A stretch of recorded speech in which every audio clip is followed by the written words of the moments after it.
వాళ్ళు తీసుకెళ్ళేటప్పటికి, ఎందుకంటే వాడు ఒంటి మీద పాపం చాలా బాధపడుతున్నాడు ఆ పిల్లవాడు.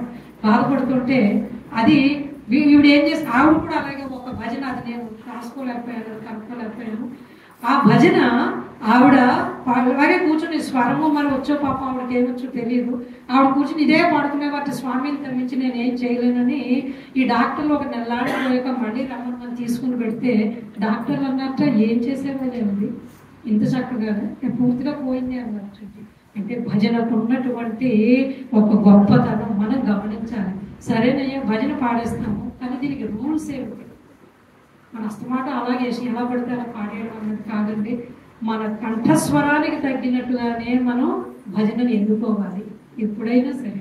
అంటే తర్వాత అందుకే చెప్పాను, నీకు చాలా నచ్చింది నాకు. 4 లైన్లే చాలు, ఏదో పెద్ద పెద్ద భజనలు పాడేసి పాడడం దాంట్లో ఏముండదు మనకి. చివరికి మనం ఏంటంటే గంగి గోవు పాలు గరిటెడైన చాలు, అలాగా చిన్న భజన అయినా సరే ఆర్తిగా చెప్తే ఆయనే పలుకుతారు తప్పకుండా. కాబట్టి మనం పాడేది అది. తర్వాత సింగర్స్ ఎప్పుడు కూడా ఒక 15 నిమిషాల ముందు వచ్చి కూర్చోవాలి.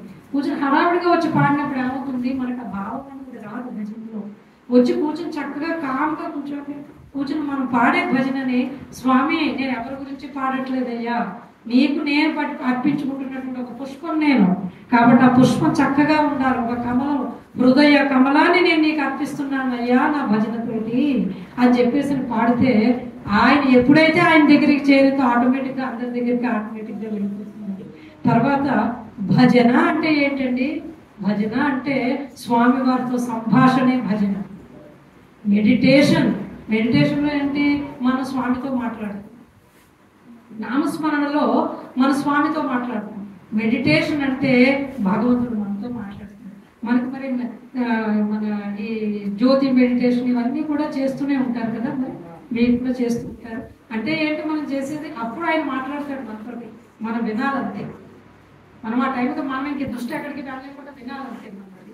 తర్వాత ఈ నామస్మరణలో ఏంటయ్యా అంటే, మనం హిందీ పాటలు పాడేటప్పుడు చాలా జాగ్రత్తగా ఉండాలండి. చరణ్ శరణ్ రెండింటికి నేను చాలా గమనిస్తూ ఉంటాను.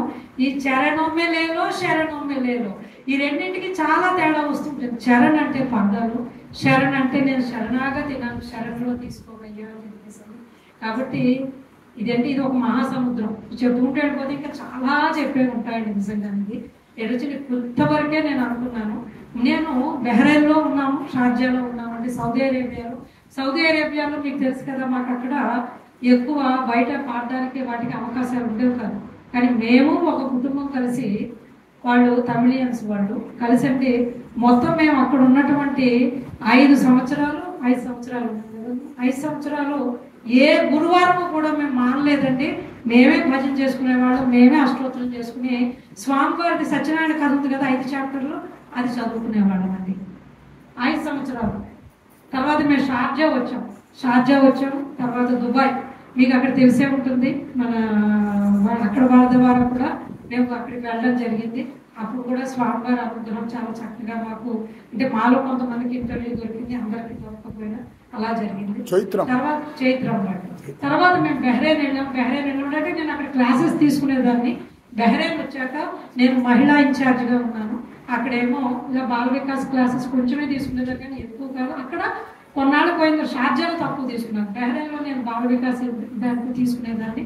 తర్వాత మేము జామ్నగర్ వచ్చాము. జామ్నగర్లో నేను బాల వికాస్ ఇన్ఛార్జిగా అక్కడ తీసుకున్నాను బాల వికాస్ క్లాసెస్.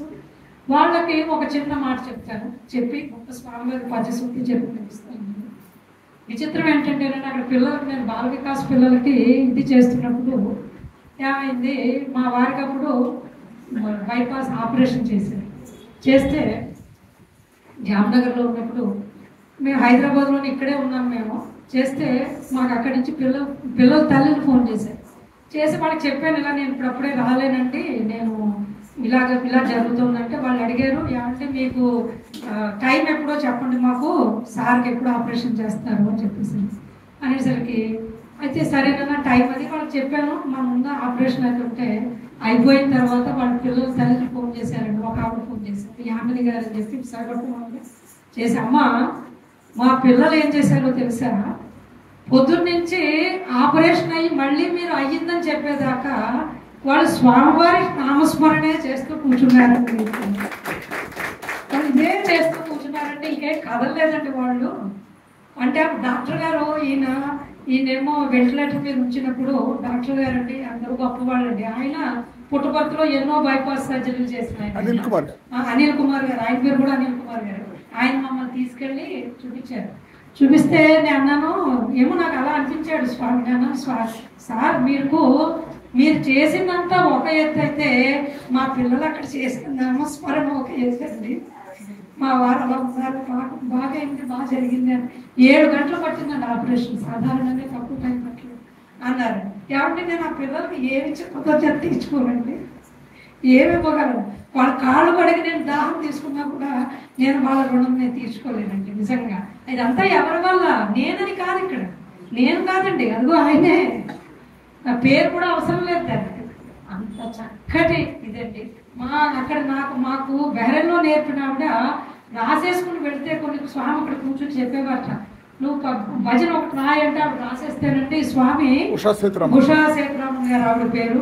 ఆవిడతో చదివారు, నువ్వు ఈ రాగంలో పాడి భజన్ని అని వెంటనే ఆవిడ రాగంలో పాడేవారు. అలాంటి భజన కూడా నేర్చుకోవడం జరిగింది. కాబట్టి భజన అన్నది మనకి స్వామితో జరిగేటటువంటి సంభాషణ అనుకునే చాలా చక్కగా పాడండి. ఇది ఒక్క స్వామిది పద్య సూక్తం ఒకటి. ఏ దేశమేగినా ఈ నామమే సుమి, సత్య సాయి అనుచు నిత్య పఠన.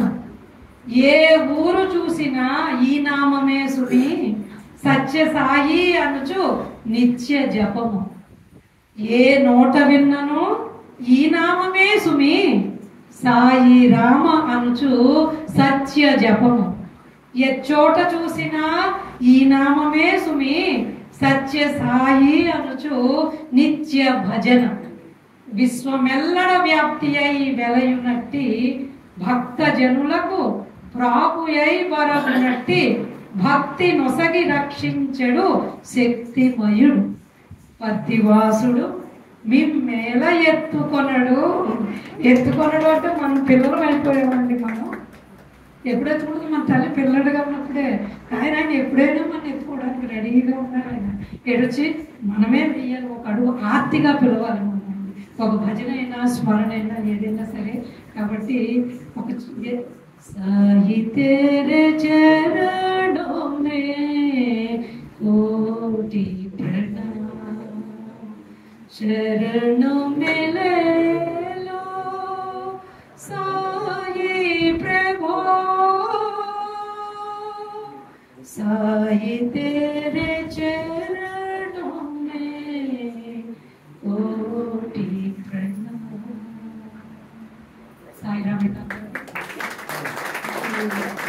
అవకాశం ఇచ్చినటువంటి స్వామికి మొట్టమొదటిగా, తర్వాత ఈ సంస్థకి ఈ అవకాశం ఇచ్చినటువంటి ఈ కన్వీనర్ గారికి, మీ అందరికీ ఇంకా ఓపికగా కూర్చుని విన్న మీ అందరికీ కూడా 100 కోటి వందనాలు, ఎన్నో కృతజ్ఞతలు అండి.